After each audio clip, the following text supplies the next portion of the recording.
Welcome to Haunting Live Podcast, a place where we bring a new paranormal guest each episode to share their journey and experiences. For more Haunting Live real experiences, be sure to follow us on our social on Instagram, Thread, Facebook, and also Blue Sky. And don't forget to also check us out on our official website, HauntingLivePodcast.com. Check out Divine Oracle podcast with your hosts Gypsy Lady Eva and Brother Chris as they discuss spiritual topics and current events.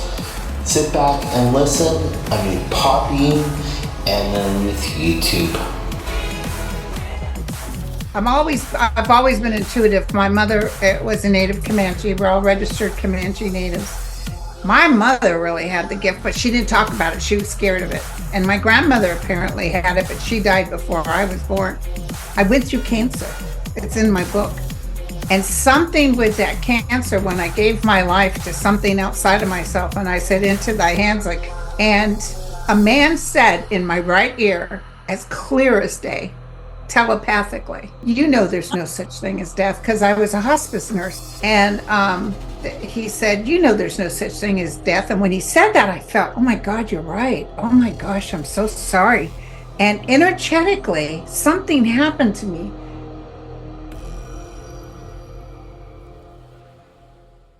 Hey there, Haunting Live podcast fans. We know that you are in for a good one today. I am Yolanta Meri, and I am with host Trevor Bishop, and we have got a wonderful psychic medium guest for us today. She was a reluctant YouTuber who is now a YouTube star under Linda G, the Comanche Psychic, with over 113,000 subscribers, and author of Unveiling the Extraordinary, a Comanche psychic medium's journey through life, death, and beyond. Welcome, Linda Grindell. Thank you so much. It's a pleasure being here. Thank you for being here. And I was just mentioning, look at you guys. We're all matching. Yes. Love it. You know, I think there might be a significance in that nice kind of like light green. It's a nice growth. I think we're ready for spring. Yes. I just recently fell in love with browns and greens too. So I enjoy it. I like red too. So it all looks good on you, and those flowers behind you. It was yes, this is a gift stunning. From another psychic. Yeah, thank you. And my friend Kevin Lewis made that drum, and I also got my award from YouTube. Oh, for over 100,000 subscribers. Yes, congratulations on that. Thank you. Not that I'm showing it off. Okay, Linda. So you are a YouTube sensation with your channel, Linda G, the Comanche Psychic. Can you tell us a little bit about how you got into psychic mediumship and what brought you to the YouTube format? I've always been intuitive. My mother was a native Comanche. We're all registered Comanche natives. My mother really had the gift, but she didn't talk about it. She was scared of it. And my grandmother apparently had it, but she died before I was born. I went through cancer. It's in my book. And something with that cancer, when I gave my life to something outside of myself, and I said, into thy hands, because I wanted to stay alive because my boys were still little and I was scared about losing them and not being able to take care of them.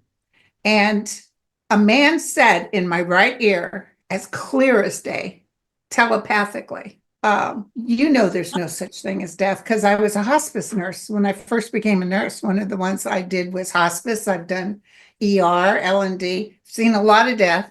He said, you know there's no such thing as death. And when he said that, I felt, oh my God, you're right. Oh my gosh, I'm so sorry.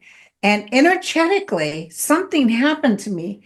I handed myself to something out of this, like into thy hands, I commenced my spirit. It was that kind of energy. And I just said, whatever happens is fine. If I'm going to die, it's fine. Because I know in faith, everything will be okay. I literally gave up my will and gave it to the realm. And in that moment, something was so significant. And I just listened to a show with Bledsoe, you know, the guy who sees UFOs, Bledsoe. And he talked about this wind. And I've never heard of this before.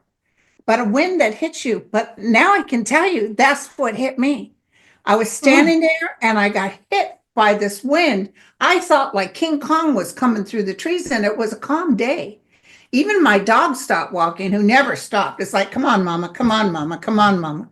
And this wind blew through me, and I heard in my right ear, thy will be done. And I was buzzing for 2 days. I couldn't sleep. I couldn't eat. So you know I'm near death. And I couldn't get the smell of the earth off my hands. Well, later I found out from my dear friend Joy, my native sister. She said the earth smell is healing.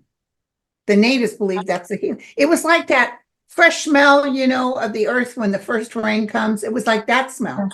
I washed and washed. It wasn't a terrible smell, but it wouldn't come off. So I was zooming. I thought if I touched a socket, I would blow it out. I was zooming for 2 days. Something happened to me because after that, I had abilities before, but then zoom. So I was on a show of a friend of mine, Kirsten. She was up and coming on YouTube. And she said, oh, Linda, you're such a good medium. Come. And she had me read on people like Tupac and stuff who I know nothing about. She's up, she's younger than me. So I went and I did the show, and she got ready. She had lights, hair done. And, I was happy to be on the show. Never would have said, oh, I want to do YouTube also. Hell no. If I have to get off the couch, forget about it. So then one day I was in my bedroom, minding my own business. And he said to me, you're going to do a YouTube show. And I stopped in my tracks. I said, can you believe this, that I argued because you would think I would have got hit by lightning? I said, oh, God, no. I don't want to do that. I don't want to have to get up and brush my hair and, get spruce up. He said, Linda, you will help calm them down. So I got in front of a computer, and my son knew about YouTube. So he got me an account. And I just started talking, not knowing what I was doing, really thinking this is a big joke. And I just started getting hits from them. Like I predicted the COVID before it happened, a year before it happened. So I would just do these hits. And then one day my son said, Mom, you can monetize YouTube. And I said, no, I didn't know that. Do you think I should? He goes, yeah, do that. And then it just grew and grew. And it's just amazing. I am so honored. And the people in that community are so cool. And I've met so many people, famous people, regular people, great people, so, and they also told me I had to write a book, which I am not a writer. And so a famous actress who's a friend of mine who I met from reading, she said, you're coming to my place in Malibu and you're going to do your outline for your book. And I did what she said, but because she was so peaceful, I was able to get the conceptual outline going. And then I filled it in when I got home. And I have another friend, Tana, who helped piece it together. It's a rough book. I published it myself. The last editing didn't get through. So you might think, what? But a lot of people like the book. So I did what I was told to do. And everybody goes, when's the second book? Oh, hell no. I barely got that book out, But when Trevor contacted me, boy, let me tell you, because some pieces are in that book. Besides being a medium, like I went to go see a girlfriend who had died. She was a classmate when I was young. She died of leukemia. I used to know where her gravesite was. And if I didn't know, because it's a big graveyard, I'd say, Terry, where are you? And I could kind of hear over here. Oh, wow. So, of course, you can't tell anybody that story. So then a friend of mine died. She was 100. And I was out there and I thought, well, while I'm here, I'll go visit Terry. It was a big Catholic cemetery. And I looked and kind of remember. And then I called for her and she didn't answer. And I thought, doggone it, where is she? And I heard a man say as clear as day, she has ascended. Oh. So I called the funeral place. They keep the records. I said, I'm looking for so-and-so. And they gave me the location. And when I got there, she was still there. But right next to her was her father, which wasn't there before. So I said, oh my God, that was her dad. Let me know she's ascended. Because, when I read a lot of deceased people, some of them, she was like an angel. So some of them really do ascend faster than others. And so sometimes you can't, as a medium, contact them because they're way beyond your ability. Oh, wow. So that was fun. That's cool.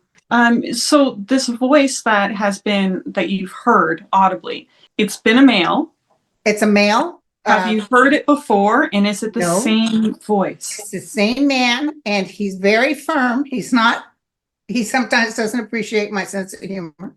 That's why I'm surprised I didn't get knocked out of the park with telling him no. Yeah, are you kidding? He said, you will help calm people down. I think I heard biatch. But anyway, I've learned now to listen when they tell me something. But I remember my daughter, she has lung disease, and she got COVID, and she was told by her doctor, you get COVID, it's probably going to take you down. And when she got it, I was so scared. And, I tell everybody else, oh no, hand it to the realm. Even if you die, it's okay. She got it. And I was praying for her. And he said to me, practice what you preach. And I said, wow. Oops, you're right. So what I needed to do was hand it over, stop being anxious, allow what's to be.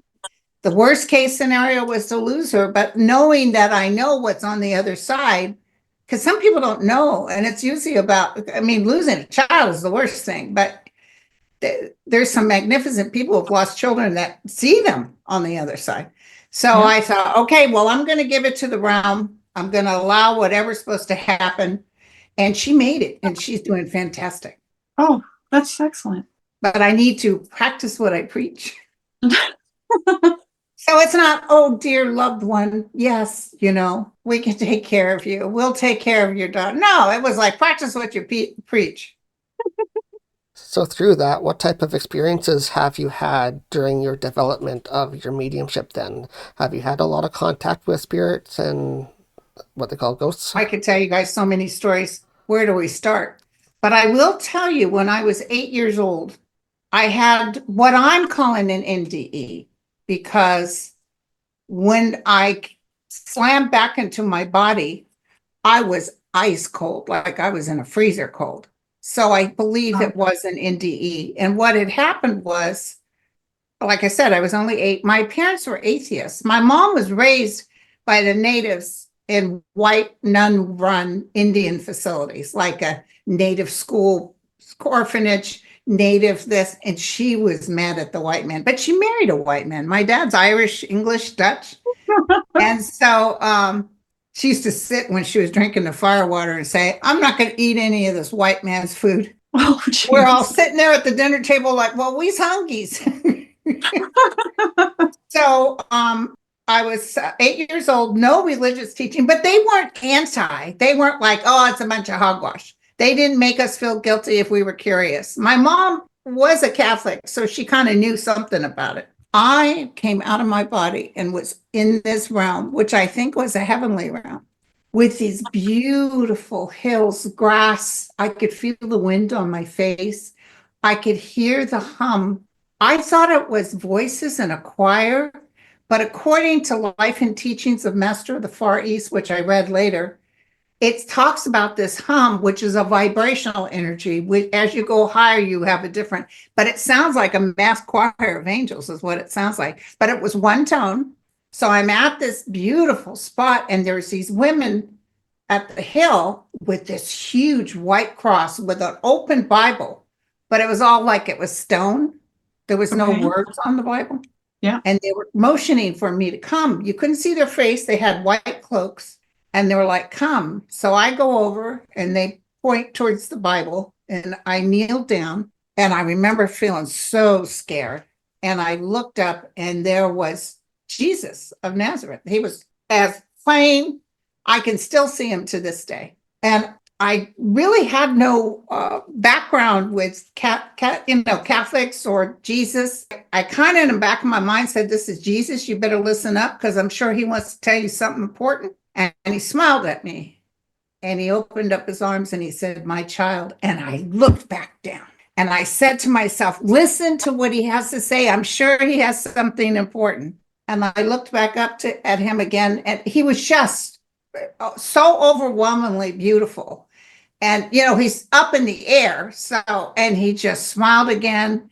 And I just went down again. And I went right back into my body and I was ice cold. Well, later, I told my mom about it. I said, Mom, I was at this place and this guy, he was just gorgeous. He was kind of in the air and he had this sash and he opened it and she said, oh, that's probably Jesus. I said, oh, Jesus? Even though she didn't believe, she believed, Yeah. So we had a Catholic friend across the street. So I went over to her house and I asked her if she had a picture.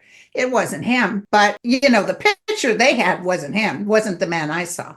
And when I was young, my parents would say if we had Mormon friends, Catholic friends, Protestant, Baptist, we as kids, if our neighbors wanted us to go to church with them, we'd go. My parents didn't care. Glad to have the kids out of the house, And we would go and then we'd do the Bible study with our friends. And I remember thinking, that's not the Jesus I know. They would all do this. You must do this and do, no, that's not the Jesus that I saw.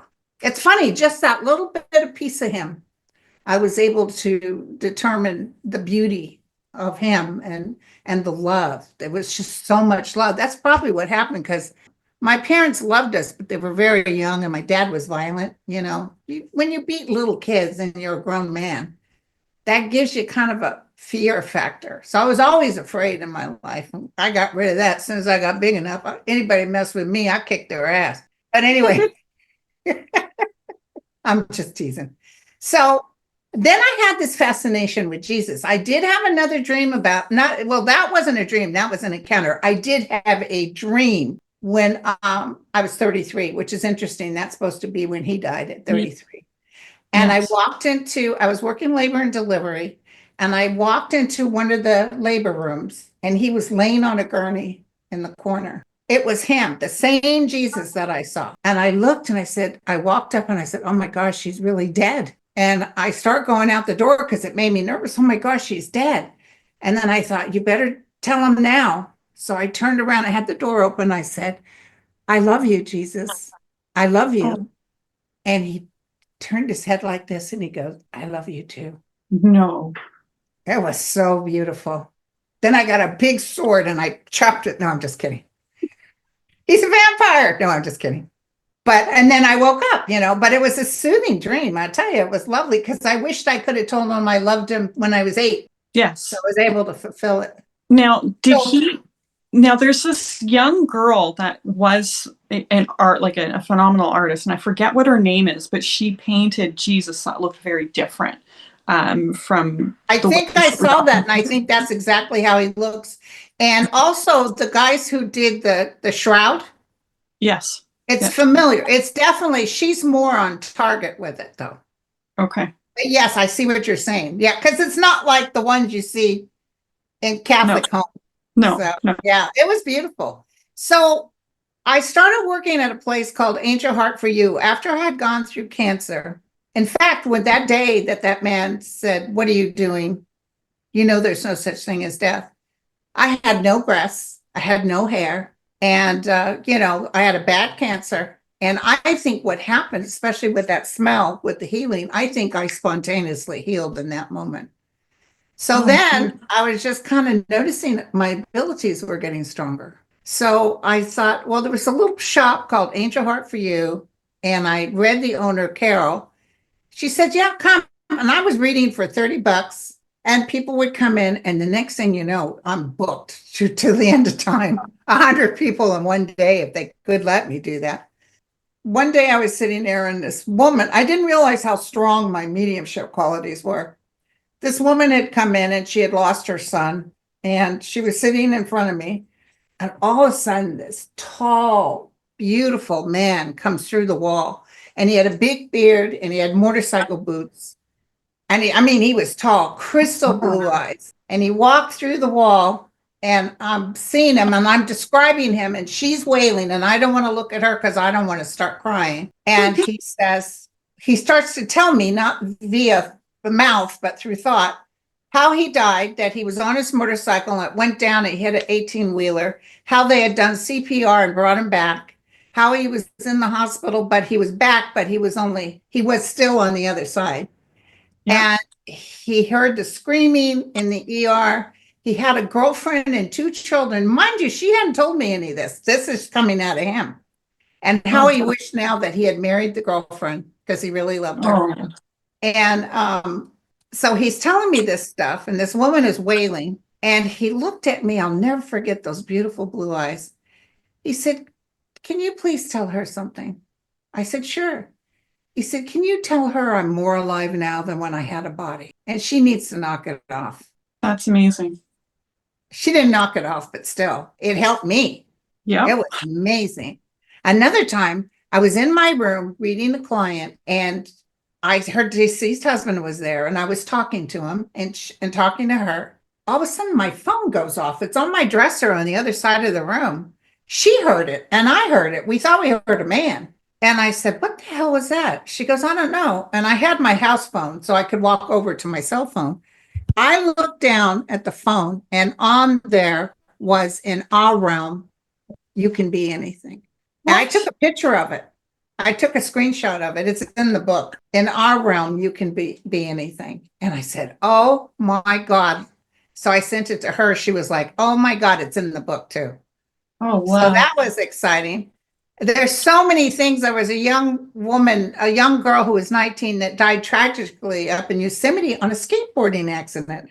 Her father was chief of the emergency room, and she didn't even die of head trauma. She died because when she hit so hard, it stopped her heart. The way goodness. The way she pounded into the ground. So my friend Jackie knew she was gone. She told me she knew. Anyway, she came into Angel Heart. And when I first met her, and her father came through, and yeah, that's my dad. "Do you see anyone else?" I'm like looking, and all of a sudden I see this big head of beautiful blonde hair past me. I said, "Whoa, I see a big head of beautiful blonde hair." And she was so excited. She said, "That's my daughter." And so this young woman started to talk to me, and Jackie was so thrilled that she brought her husband and her son. And the husband was sitting in front of me at Angel Heart, and he had his arms crossed like this with his legs crossed. Well, he's a doctor, he's a scientist. And the son was over here. So I start talking via the daughter, and I'm kind of going along, and I'm kind of telling her in my head, "I don't think he believes a word of this." She took the curtain, the deceased daughter took the curtain above me, which was like up in the ceiling. This is an old building built in the 1800s. Took that curtain and pounded it to the floor. Oh my gosh. And all of us jumped. And Jackie said to her husband, "Do you believe her now?" And Carol couldn't believe it. She says, "Oh my God, Linda." She said, "All these years, that curtain has never fallen down, and it's never fallen since then." Amazing. I got to tell you about a story about, I was with some ghost hunters, some people who were, playing with it, but they had all the fancy equipment. And I told them one time, "I think my parents' house is haunted." I think my mom was already deceased and dad was at the VA.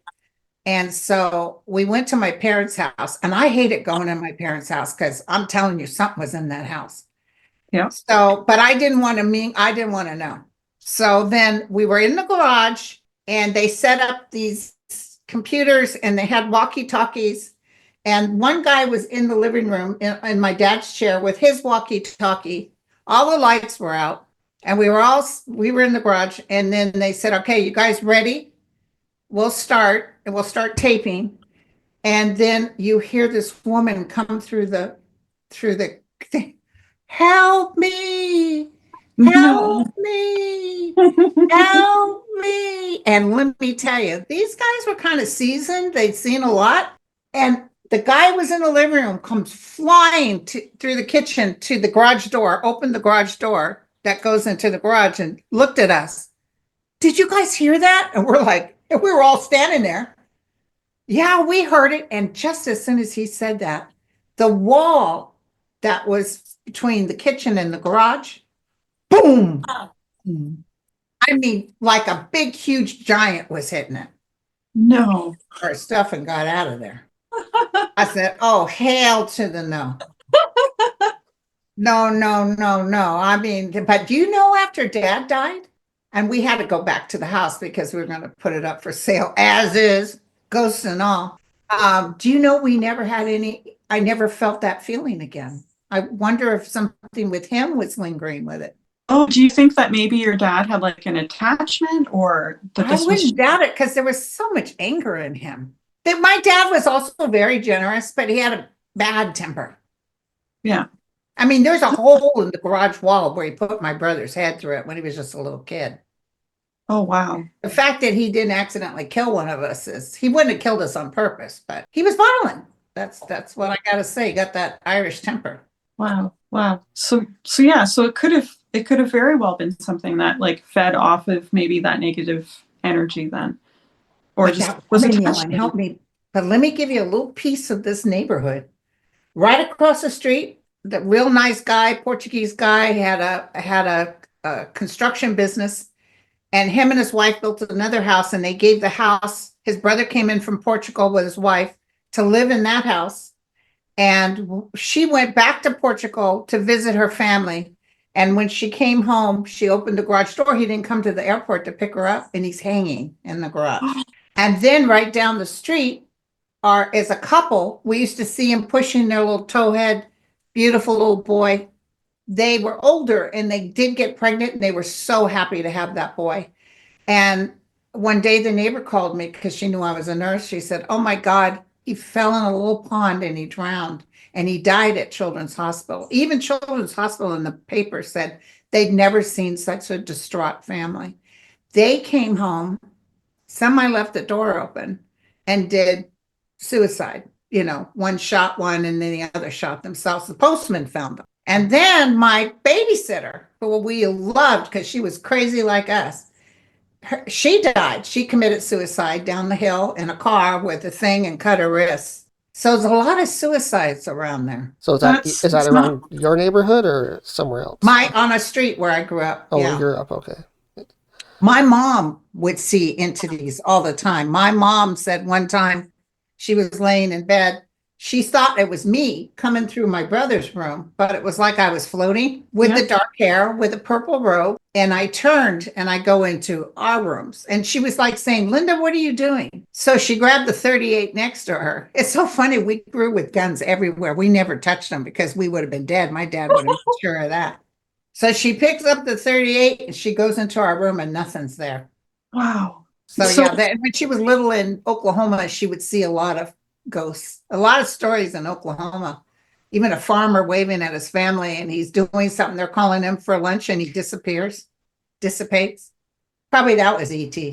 Have you had any ET encounters yourself? Have you been in contact with ETs? I have talked to an ET. There's one particular one. I can kind of see his face. Now, I don't know if this is, I know he's an ET because he's told me, but the face I see is more like the basic ones you see in books. So I don't know if I made that up.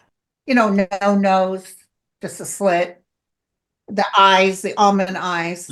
But this energy form that says it's ET related, I told on my show, he was right there, and I said, everybody, I want to introduce you to this ET. And he said to all of us that they are not here to destroy us, but that, and then in fact, there's a lot of stuff that's come out now. However, because we have free will. However, if we start to use nukes again, they have the ability to stop it. And also, we got to start treating the earth better. Yes. So I did get that. That was years ago. I got that. Amazing. Now, have you come into contact with maybe other beings, like some of the elementals, or some things that maybe were a little bit more unexplainable? So not quite, transitions, human spirit or animal spirit, not quite ET, something in that other realm? Yeah, I definitely had the ET, and I definitely did the C5 up at Sedona. I had a big group of people and I called upon them to come. And we have pictures. I mean, we had UFOs all over the place. Everybody was just squealing with delight. And then we also have this tree. There's no lights at the tree. And it looked like an orange flame came up. And then you can see the outline of a being in the flame. And then it disappeared. So somebody fortunately went snap, snap, snap. So we've had that, but I will tell you, I have stepped upon evil. I don't know about mementos or anything like that. Okay.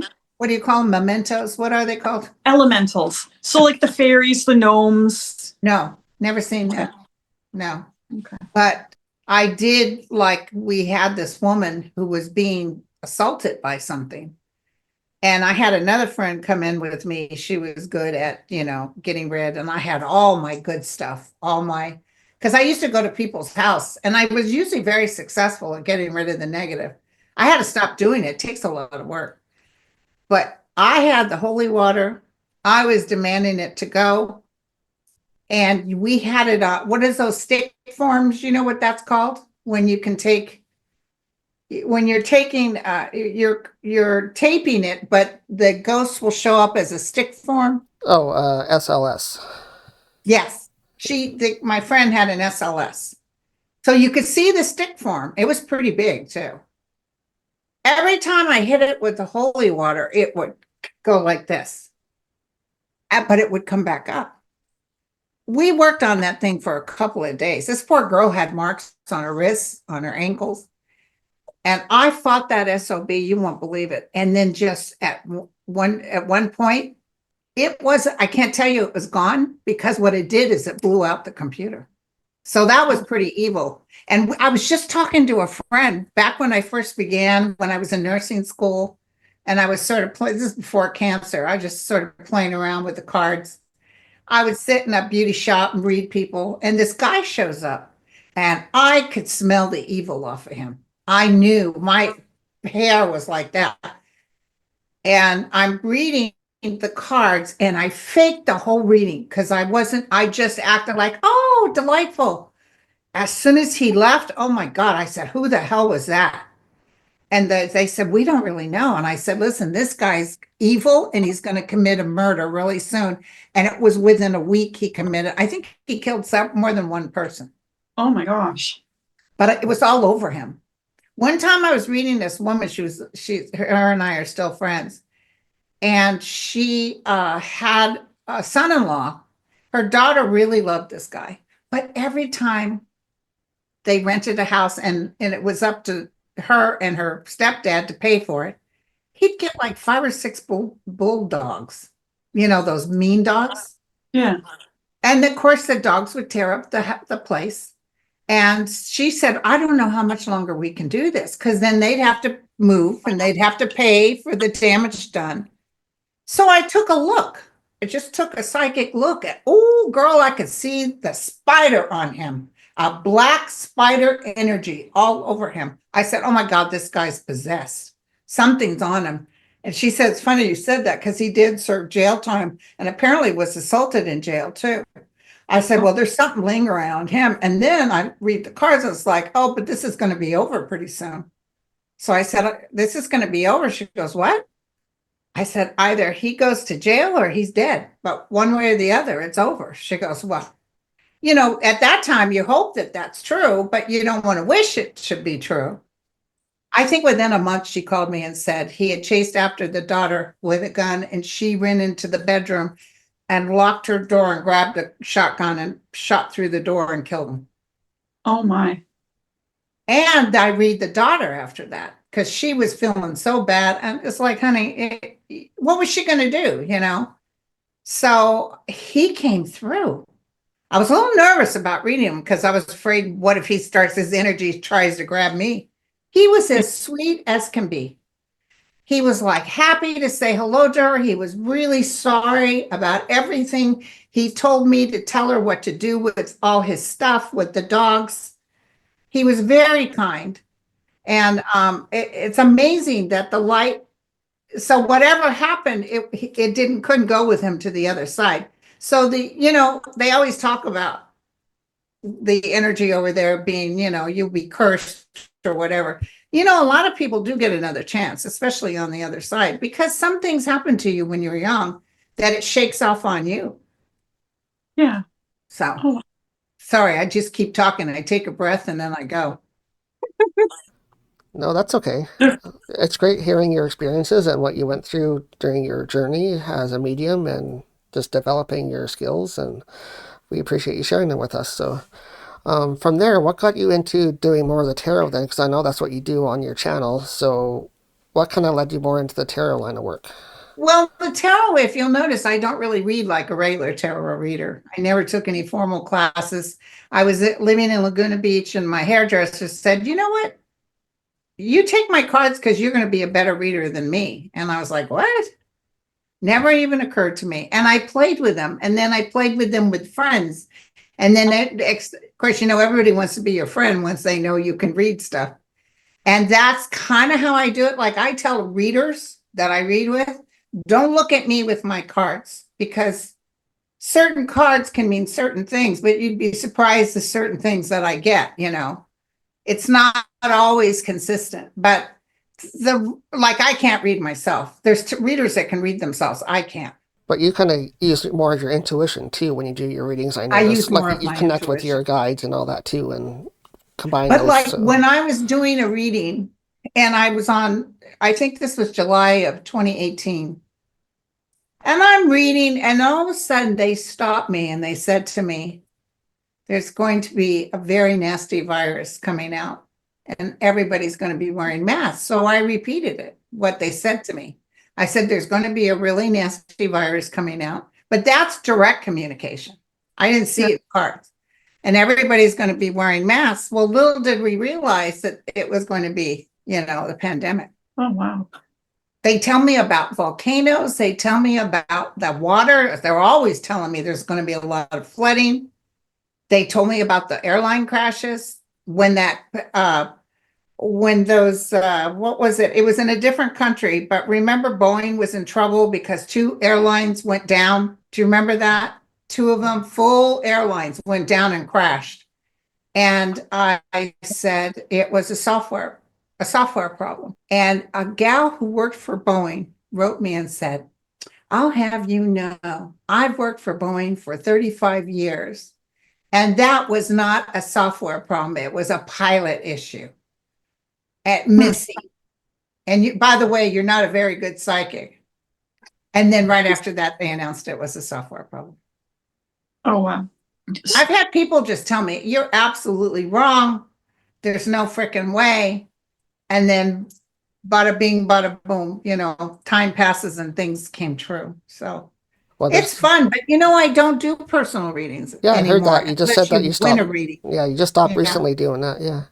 Yeah, because, I'll be 72 in September, and I'm sort of burnt out. I've been reading since 1980.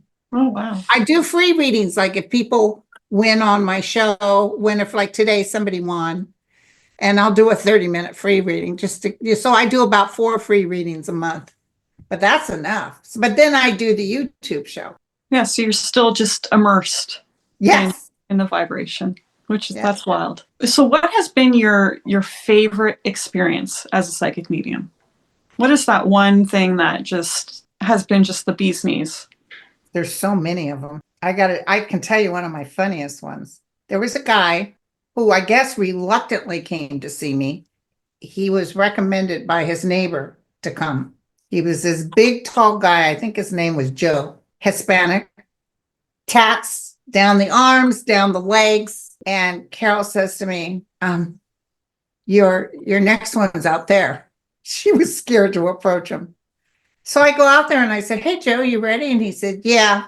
So he walks in and he sits down, and he says, I'm only here because he does when they do this. Yeah. I'm only here because my neighbor said I should come. I'm going to tell you right now, I don't believe in any of this crap. Yeah, I don't blame you. Hey, listen, we'll try a little bit. If it don't work, no problemo. He said, okay. I said, by the way, there was a little tiny lady. She's very small that was following you in. Oh, he starts screaming. He starts crying. Mommy! Mommy! Carol come running in. She didn't know what the hell just happened. He said, that's my mommy. That's my mommy. I love you, mommy. He said, who would have known? Because he's such a big guy. He had a little teeny tiny mom. Oh, my goodness. So I said, and there's another man here. It's totally different than her. He's kind of tall, lean. He likes to wear this particular hat or something. And he starts screaming again, Dad! oh my God, Dad! And he's wailing and crying. And I didn't even really get to tell him what they were saying because he was too noisy with the sobbing. But it was so funny because he had his hands in his face and he looked up and he goes, ask my dad where the money is. I said, what? Ask him where the money is. That SOB hid the money. I know he did. That was so funny. Oh, wow. Did he find out where it was? I don't think he had the money. I think I think he thought he hid money, but he actually spent it. You know, I was reading for a girl. Her mother had money, kind of ran the family because she had money. She was very angry at her sister. Her sister had used drugs.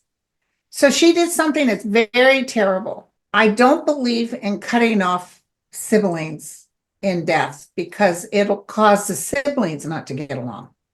Do you know how many times I've had people say, like Italian family in New York, they gave the whole restaurant to the brother. Don't worry, he'll take care of all of you. And then once they're dead, forget about it.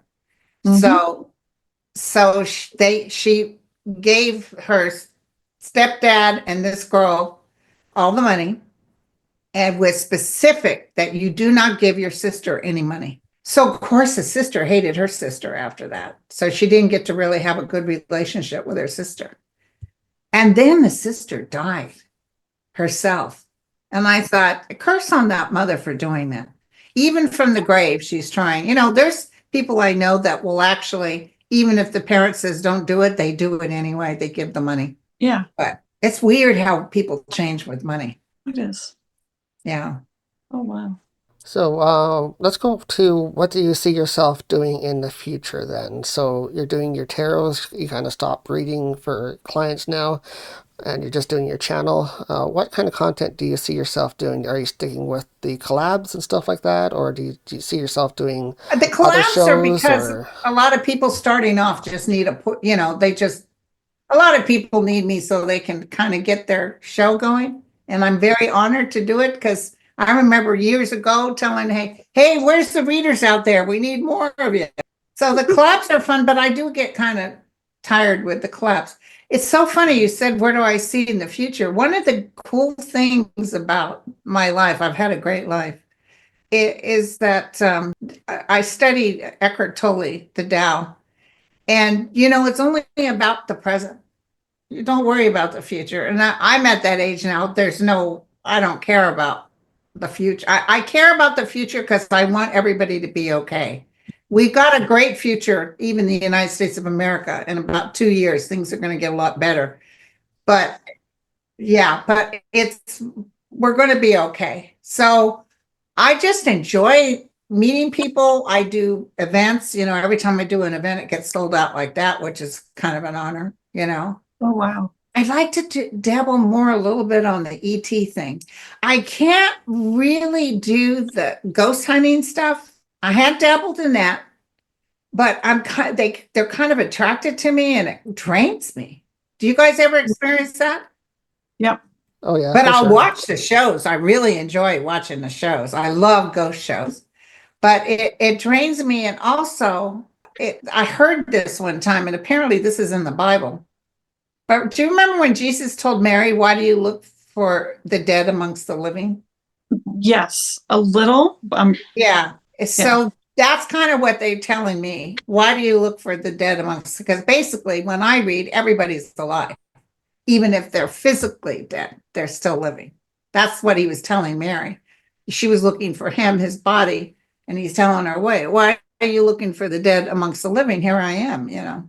So Okay. Yes. So what do you want to do more with the ETs? What do you want to learn? I'm going to be doing a Shasta event. When is it? June. And that's a beautiful place. And I'm going to go up. We're going to call on the ETs, but I would like to have more of a communication. I'll be honest with you, I'm a little nervous.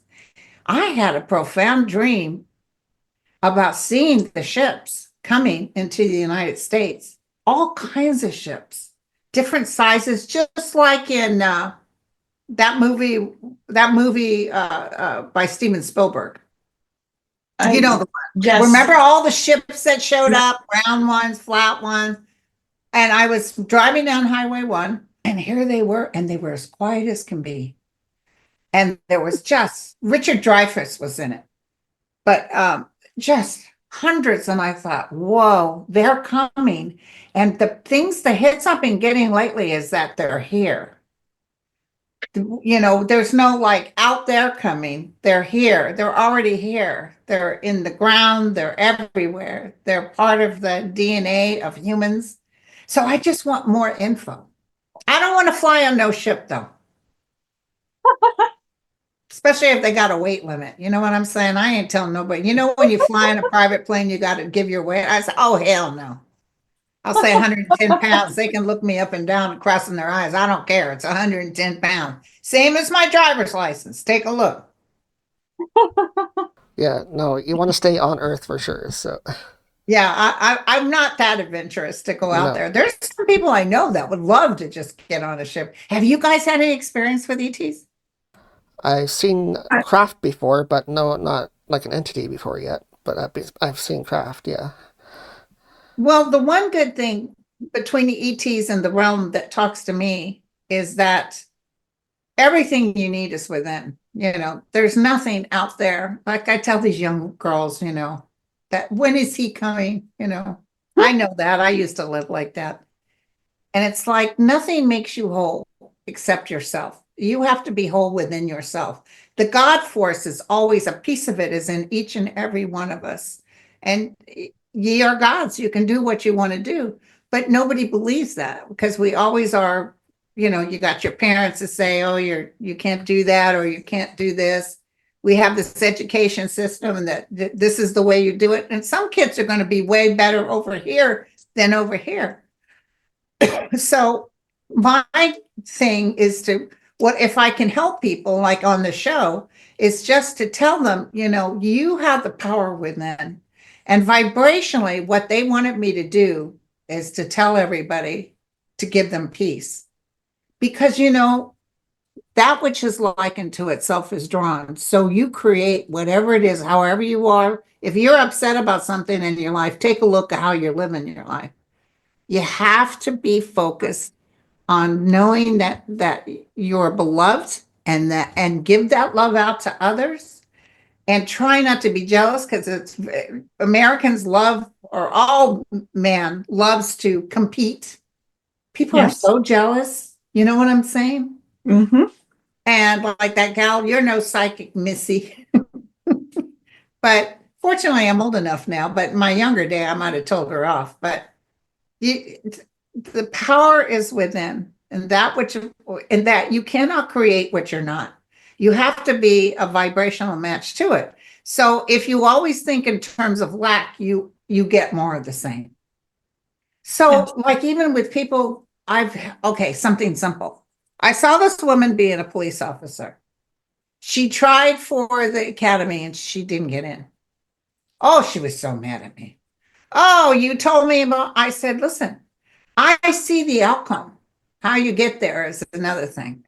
Don't be giving up just because you trust me. And she did. She got in 2 more times, but she got in. So don't, poo-poo things just because you think there's just no way, or I can't afford that, or I can't do that.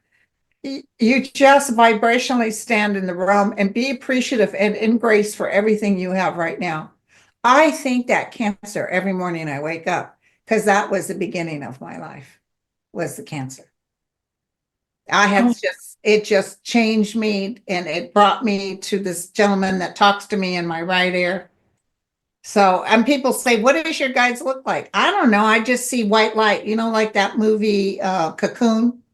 Yes. I see outlines of light. So I don't see faces. I see light. I can tell you what Jesus looks like, and that was a human form, but the guides that are with me, but that man that talks to me, I couldn't tell you his name than the man in the moon, except he doesn't like my jokes. He doesn't think he chooses to work with you. I did stand-up comedy for a while. So what didn't you do? No, what didn't you do? Yeah, I did. I post-cancer, And I have a friend named Kabir. His name was Kabir Singh, and he was on one of those shows. Something Everybody Has Talent or something talent. Okay, like an America's Got Comedian. Talent. Okay. He lost on the last part, but he was so funny. And he liked me, he thought I was funny. I think I met him at Tommy T's. And he took me along. He took me to San Jose Improv. He took me to the Punchline. I got to do the Comedy Store in LA. I was living the life. That's so funny. I just decided, well, let me try comedy. And next thing you know, I'm playing at places comedians only dream of. But it was because they liked me. And so, I mean, my humor, these are the young kids that are coming out for this. And I'm thinking, how are they going to laugh at me? But let me give you an example. I said, the doctor said, Linda, we're going to remove your left breast, but don't worry, we'll give you a prosthetic, a fake one, to match your right breast. I said, wait a second. You're going to cut off my left breast and give me a fake one that hangs down to my belly like my right breast? I don't think so. Take them both.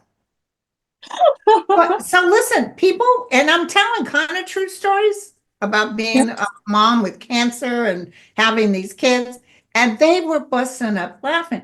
I had the best time. But you know, I was one of those comedians that didn't sit in the green room. I like to sit out with everybody else and listen to the other comedians.